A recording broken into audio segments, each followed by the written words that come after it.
solution kept between two electrodes with unit area of cross section and distance of unit length. For metal, we know that kappa is inversely proportional to temperature. ये याद रखोगे. For kappa is inversely proportional to temperature. As we increase the temperature, kappa, that is molar kappa जो है conductivity decreases, and kappa is directly proportional for semiconductors due to less energy gap. ये वाला अब there is some difference, student, in conductivity and molar conductivity. Conductivity is G, and G के लिए बहुत सारे formula discuss किए हैं. And molar conductivity उधर ढंग से गिवन नहीं था, हम बाद में थोड़ी देर बाद डिस्कस करती हूँ. Molar conductivity when we placed 1 mole solution, then it is, and find out the conductivity, then it is known as molar conductivity. What is molar conductivity? When the molarity or concentration of solution is 1 m and we find out the conductivity, then it is known as molar conductivity, and it is placed in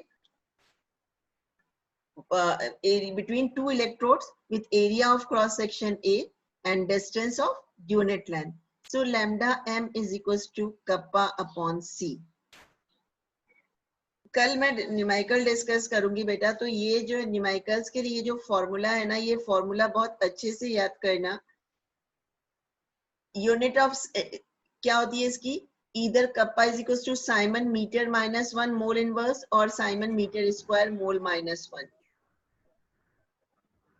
इसको screenshot ले लो, ये आज मैं भेज दूंगी. lambda m is equals to kappa upon 1000 into m. m is concentration. Yes Kunal? Ma'am एक बार kappa के इनवर्सली और डायरेक्टली प्रोपोर्शनल का रीजन बता दो. टेम्परेचर का वो वापस. Yes ma'am, temperature. यस बेटा, मेटल अगर है, so metals conductivity is due to free electrons. Okay, as we increase the temperature, vibration of electron around its mean position increases. Okay, अब मान लो vibration increase हो जाएगा, तो they repel each other and conductivity decreases. This is the reason for metals. Okay Kunal? Ma'am एक minute बेटा, एक second रौनक, पहले इसको एक सेकंड रौनक, एक बार इसको दूसरा, हाँ इसको दूसरा पॉइंट क्लियर कर दूं. And directly proportional to temperature means semiconductor there is some gap between conduction band and valence band. Band कौन से थे अपन 11th में एमओटी जब पढ़े थे? There is the filled band or this is the vacant band. Now there is a little gap. When we give energy, these electrons move from lower band to higher band, that is conduction band to valence band. जब ये यहाँ पे move कर पा रहे हैं, they conduct electricity और conductance जो भी है. Okay Kunal? Kunal is it clear? Okay Raunak, अब तुम पूछो, तुम क्या पूछ रहे हो? मैम कप्पा की यूनिट क्या थी वो दिखाना है एक बार. किसकी? मोलर कंडक्टिविटी की? कप्पा हाँ, की यूनिट? कप्पा या मोलर कंडक्टिविटी? कप्पा की तो अपने देखी है ना, साइमन. मैम साइमन क्या है? साइमन जो है वो अपन जो मोल इनवर्स जो ले रहे हैं, ये रही कप्पा की unit. Kappa is equals to siemens metre minus 1 पूरा मोल माइनस 1. साइमन यूनिट है कप्पा की. Okay okay ma'am. Okay okay. And if kappa is siemens metre square and C concentration हम किस में ले रहे हैं? सी कंसंट्रेशन हम ले रहे हैं मोल मीटर माइनस क्यूब, तो यूनिट क्या हो जाएगी? Siemens metre square mole minus 1. Kappa की यूनिट क्या है?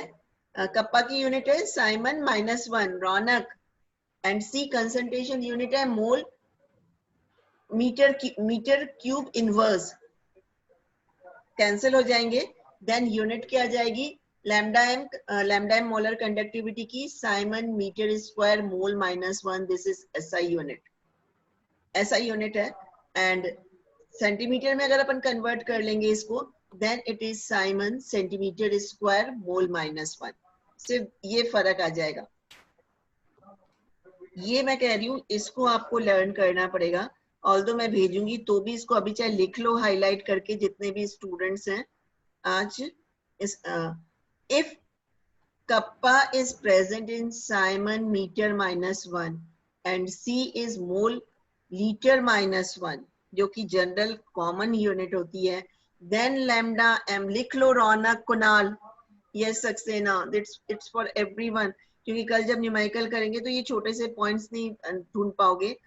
If kappa unit is Simon meter -1 and C is mole liter -1, then lambda m can be calculated by kappa into 10 to the power -3 upon C. इतना time नहीं होता आपके पास कि आप उसको फाइंड आउट यूनिटरी मेथड कर करके उसको कैलकुलेट करो.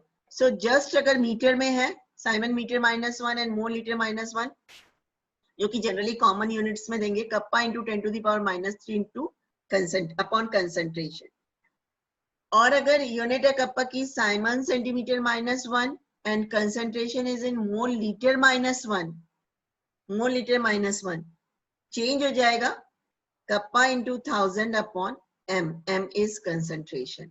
ये दो पॉइंट्स जो हैं, ये दो पॉइंट्स में न्यूमेरिकल्स आते हैं तो आप लोग थोड़ा सा कंफ्यूजन हो जाता है. यूनिट क्योंकि चेक नहीं करते हो बेटा, और यूनिट चेक नहीं करोगे तो आंसर रॉन्ग हो जाएंगे.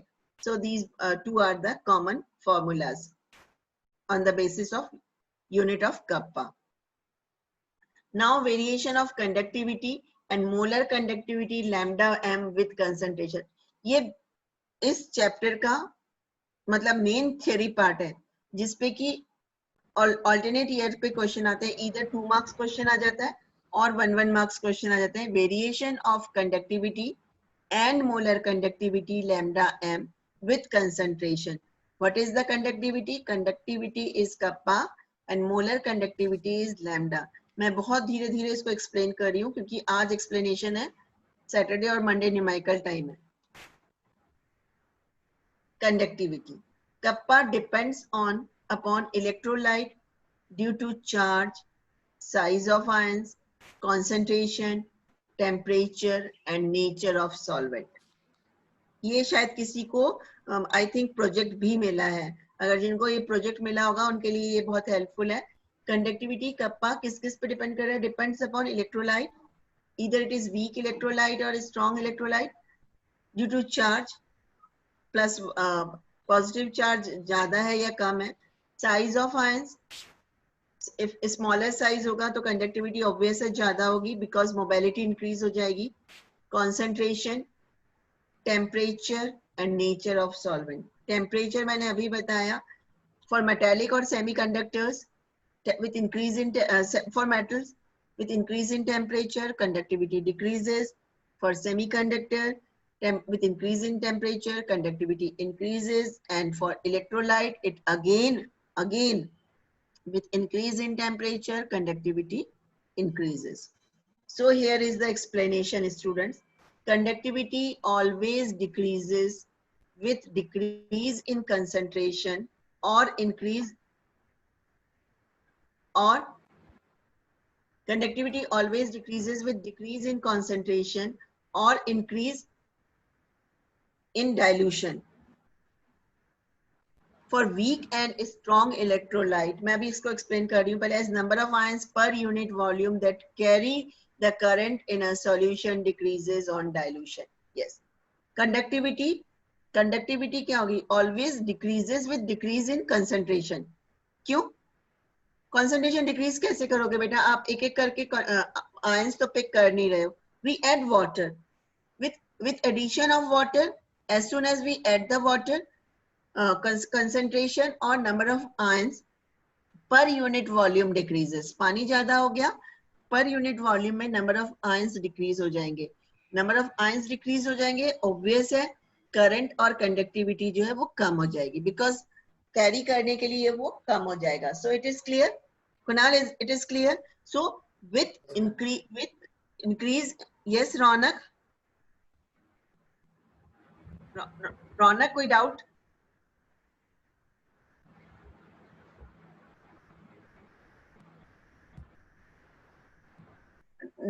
For kappa, either it is a strong electrolyte or weak electrolyte. Strong electrolyte means it ionizes completely.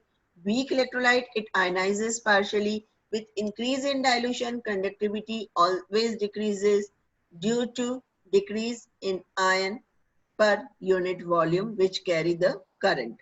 Okay. Now lambda m. Lambda m पे आ जाइए. Lambda m, that is molar conductivity, increases with decrease in concentration.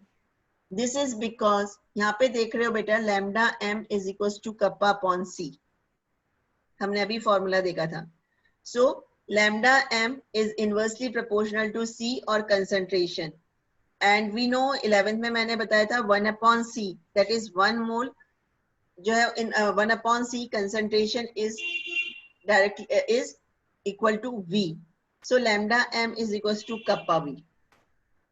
With increase in volume, that is with increase in dilution, molar conductivity increases. याद रख लेना, difference आ जाता है कई बार. Conductivity decreases with increase in dilution as, तुम समझ लो कुणाल, मैं आज शेयर कर दूंगी ये. ओके, थोड़े से नोट्स रह रहे थे ये, इसीलिए मैंने शेयर नहीं किया था. आज पूरा जितना है उतना आज दोनों शेयर कर दूंगी, दोनों में से पढ़ लेना. Okay, yes. So for kappa, with increase in dilution, conductivity decreases due to decrease in volume, number of ions per unit volume. For molar conductivity, it increases with increase in dilution as according to formula lambda m is equals to kappa into v, or lambda m is equals to kappa upon c. But it is different for weak and strong electrolyte. This is highlight करना है अपने को, and अब यही समझेंगे. But it is different for strong and weak electrolyte. Conductance क्या था? kappa की value strong and weak electrolyte में सेम थी, कोई चेंज नहीं था. दोनों के केस में वो डिक्रीज हो रही थी. पर यहाँ पे but it is different from weak and strong electrolyte. एक ये ग्राफ है बेटा, ऑल्दो ये ग्राफ आपके बुक में भी है, दूसरे वाले नोट्स में भी है, पर मैं यहाँ पे ही समझाऊंगी आप लोगों को. ये ग्राफ देखो बेटा. Here is the graph under root C, that is concentration, lambda M. Listen carefully, Simran, and जो भी students आज present हैं, they listen carefully. Under root C, it is a graph between under root C versus lambda m. For strong electrolyte, KCl is a strong electrolyte, and we know the value of kappa at every concentration and temperature condition. So KCl को हम generally ideal लेते हैं यहाँ पे. Now, when we plot a graph with increase in dilution, that is the concentration था C, so यहाँ पे minimum concentration है. With increase in dilution, molar conductivity increases. Okay, or we can say with increase in concentration, molar conductivity of strong electrolyte decreases. Note it down. With increase in concentration, molar conductivity of strong electrolyte decreases according to Ostwald dilution law. With the help of graph, अच्छा, now यहाँ पे graph आ गया, and at the zero concentration, that is infinite dilution, molar conductivity is termed as lambda naught m. रौनक, यहाँ it is only not, no, इसके बीच में कोई भी minus sign नहीं है. lambda naught m है, and lambda naught m means limiting molar conductivity or molar conductivity at infinite dilution. Limiting molar conductivity or molar conductivity at infinite dilution. So with the help of graph, lambda naught m can be calculated. Yes, मुझे लगता है किसी को doubt आ रहा है. किस किस के बीच में प्लॉट है? lambda m, that is molar conductivity, versus under root c. With increase in concentration, molar conductivity decreases according to Ostwald dilution law, and at infinite dilution it touches the y-axis. So this represents the molar limiting molar conductivity or molar conductivity at infinite dilution. तो इसके लिए कोई problem ही नहीं है, आपको सीधे सीधे values given है. We will plot a graph, एक न्यूमेरिकल है इस पे ग्राफ प्लॉट करने के लिए लास्ट चैप्टर जैसा. And lambda m can be calculated by Debye-Huckel-Onsager equation.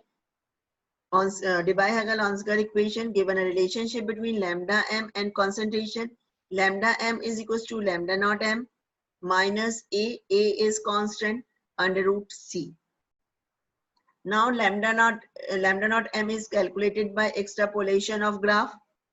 A is constant at given type of electrolyte, at given temperature and pressure, and depends on type of electrolyte. किस type का electrolyte है? That is charge on cation and anion produced by dissociation. And A is the slope of graph. Here is the Debye-Huckel-Onsager equation. Lambda m is equals to lambda naught m minus a into under root c. Lambda m, lambda naught m, and under root c. All three terms are clear because we have the values of lambda m and under root c. So with the help of extrapolation of graph, we can find out the lambda naught m, that is limiting molar conductivity. Okay, Kunali, yes, very good.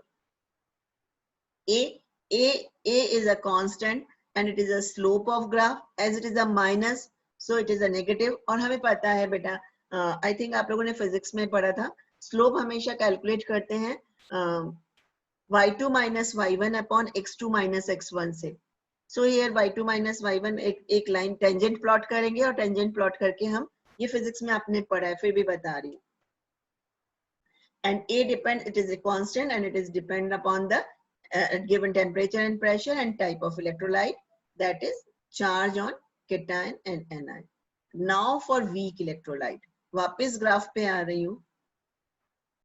Now वापस graph पे आ जाइए, and here is the weak electrolyte is acetic acid CH3COOH.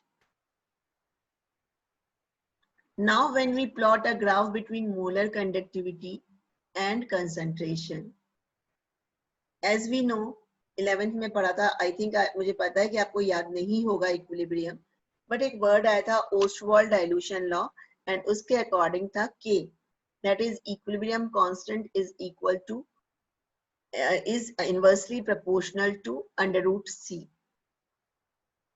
K, that is equilibrium constant, is equal to and inversely proportional to under root C. मतलब under root C के inversely proportional है, या equilibrium constant ले लो, या फिर हमें ये ले लें कि dissociation जो है, जितना भी dissociation हो रहा है. So it means with increase in dilution, conductivity increases.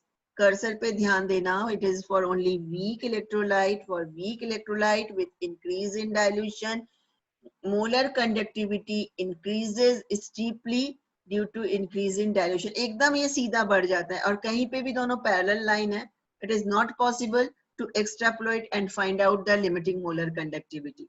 So then we use an indirect method to find out the limiting molar conductivity of weak electrolyte. आज एक बार समझ लो बेटा, नोट्स को थॉरोली पढ़ लेना. कल मैं पूरे चैप्टर को रिवाइज कराऊंगी, फिर न्यूमेरिकल्स करेंगे. कोई जल्दी नहीं है, एक दिन चाहे और एक्स्ट्रा हो जाए, Monday Tuesday. So for weak electrolyte can be calculated by indirect method. What is this indirect method? And it is indirect method is by Kohlrausch law. Now weak electrolyte, यहाँ पे देखो बेटा लिखा हुआ है clearly.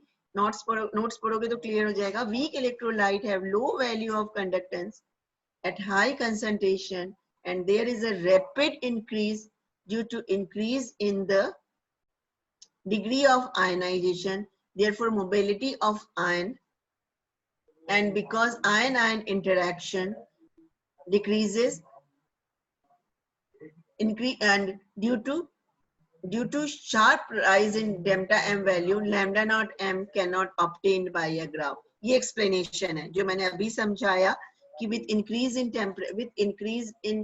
dilution there is an increase in conductivity, molar conductivity, and we cannot find lambda naught m, and for this purpose we use an indirect method, and this indirect method is known as Kohlrausch law.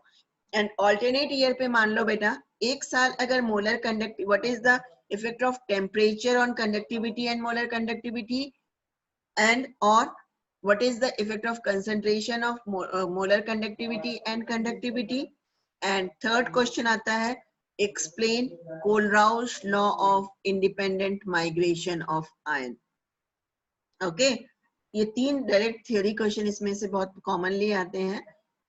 Third question क्या है? Kohlrausch law of independent migration of ion and it is only for weak electrolyte. क्यों लिया, क्यों ले रहे हैं हम इसको? बिकॉज टू कैलकुलेट और to find out lambda not M for weak electrolyte.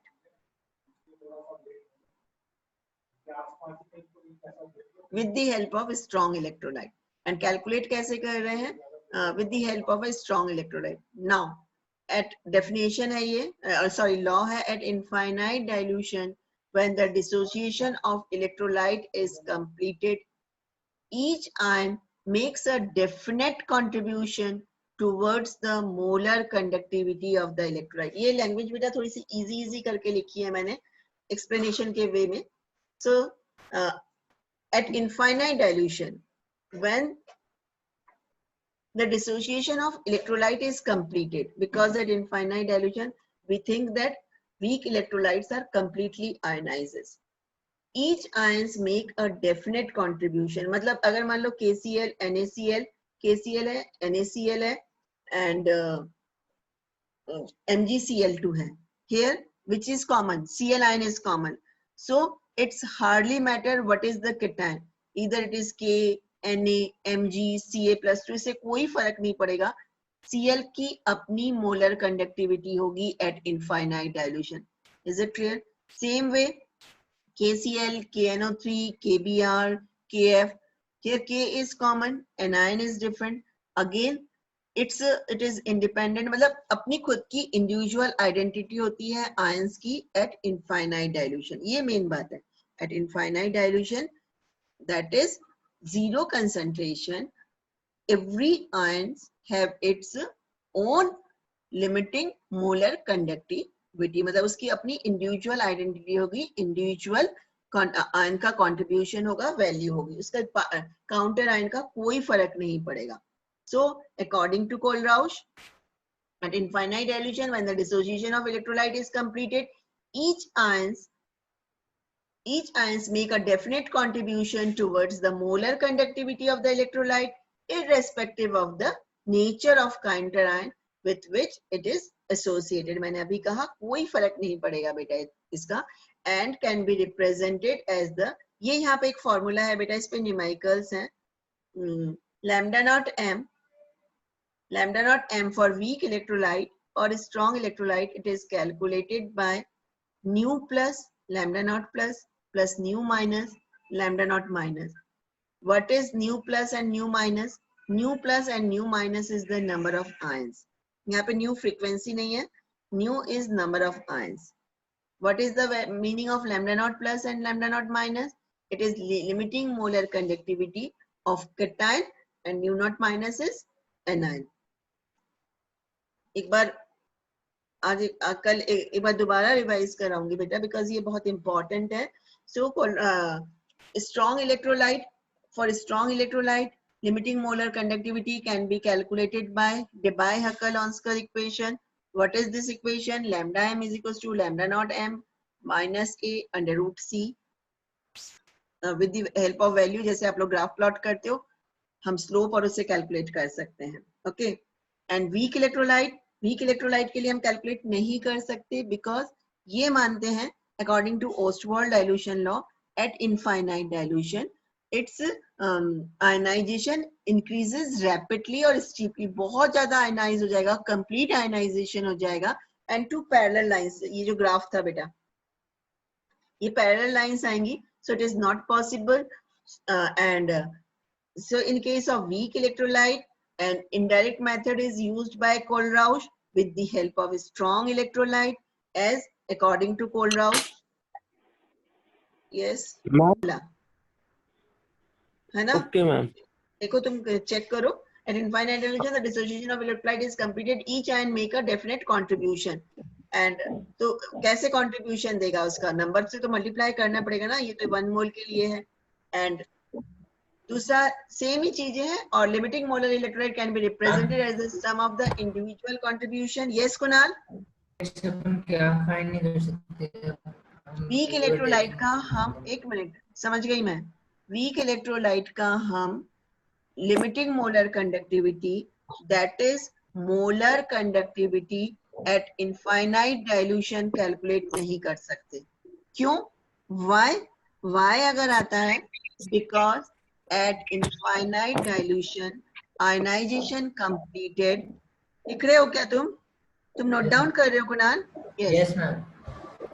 Okay, so at infinite dilution, according to Ostwald dilution law, ionization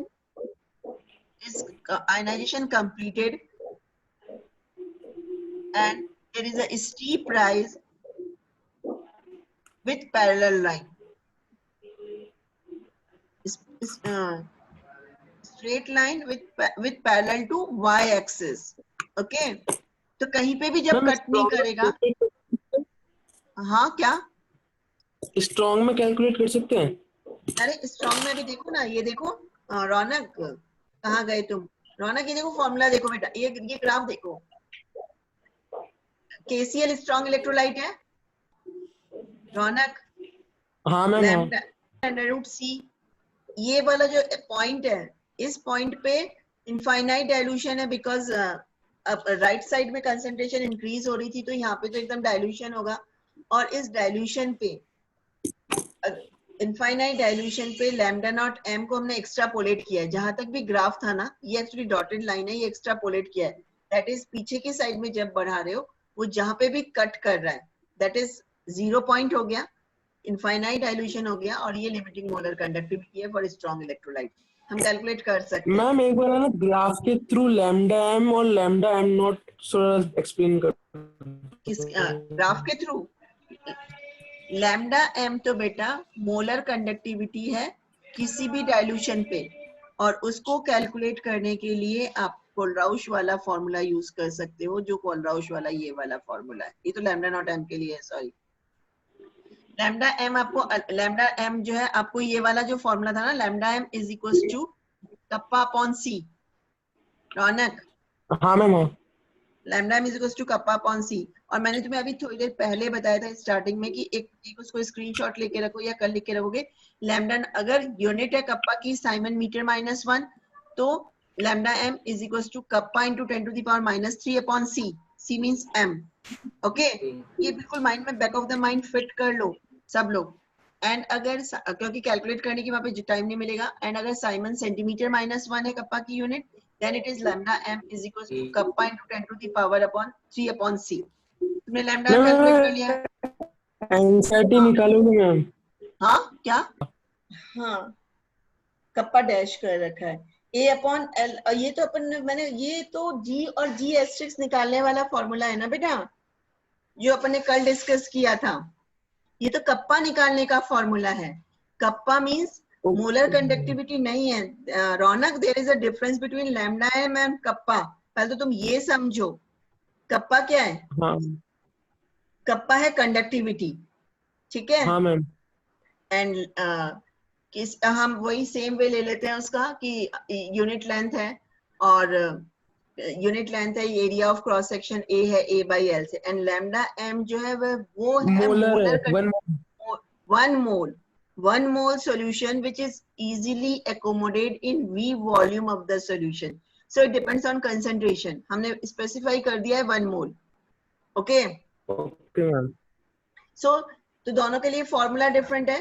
kappa का फॉर्मूला अपने, कप्पा के लिए मैंने बहुत सारे फॉर्मूले बताए थे, मैंने 6 फॉर्मूले तुम्हें बताए थे। जब तुम नोट्स देखोगे तो तुम्हें यहाँ पे समझ में आ जाएगा। ये रहा, मैंने यहाँ पे ये देखो, ये इतने सारे फॉर्मूले थे कप्पा कैलकुलेट करने के लिए। G is equals kappa is equals to G L upon A, kappa is equals kappa आ जाएगा, then G asterisk is equals to L upon A, तो kappa is equals to G into G asterisk, और as we know G is equals to 1 upon R, so kappa is equals to G asterisk upon R. ये सारे formulas हैं in short तुम्हें kappa calculate करने के लिए for किसी भी concentration पे, रौनक। And for molar conductivity, lambda m is calculated by kappa upon c.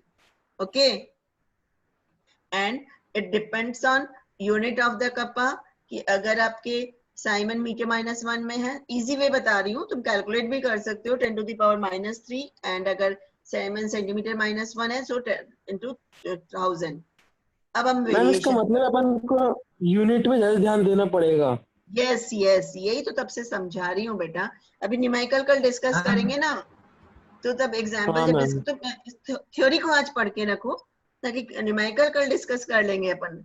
Numericals में के लिए टेंशन मत लो। At its ionization completed, it is not calculated, parallel line आ रही है, so we use indirect method and which was given by Kohlrausch with the help of strong electrolyte. That's it. Ma'am ये CH3COH completely ionise कैसे हो जाता है? बेटा ये 11th में अगर तुम्हें इक्विलिब्रियम ध्यान हो, जो वीक इलेक्ट्रो आयनिक इक्विलिब्रियम पढ़ा था, जो वीक इलेक्ट्रोलाइट्स होते हैं, वीक इलेक्ट्रोलाइट्स जो होते हैं, मैं तुम्हें कल एक बार फिर 11th वाला वापस फिर डेरिवेशन समझा दूंगी। उसके लिए ये आ जाता है बेटा कि अल्फा इज जो है, alpha means degree of ionisation is equals to, याद है, is equals to K equilibrium constant upon √C। Okay, तो इनवर्सली हो गया ना, ये फॉर्मूले के अकॉर्डिंग वो डेरिवेशन था बेटा 11th में। कुणाल, कुणाल 11 है ना, तो एक बार डेरिवेशन देखना 11th में, उसमें दे रखा है, उससे तुम्हारा हो जाएगा। ओके यस, चलिए आई थिंक टाइम हो गया है, तो अभी मैं यहीं पे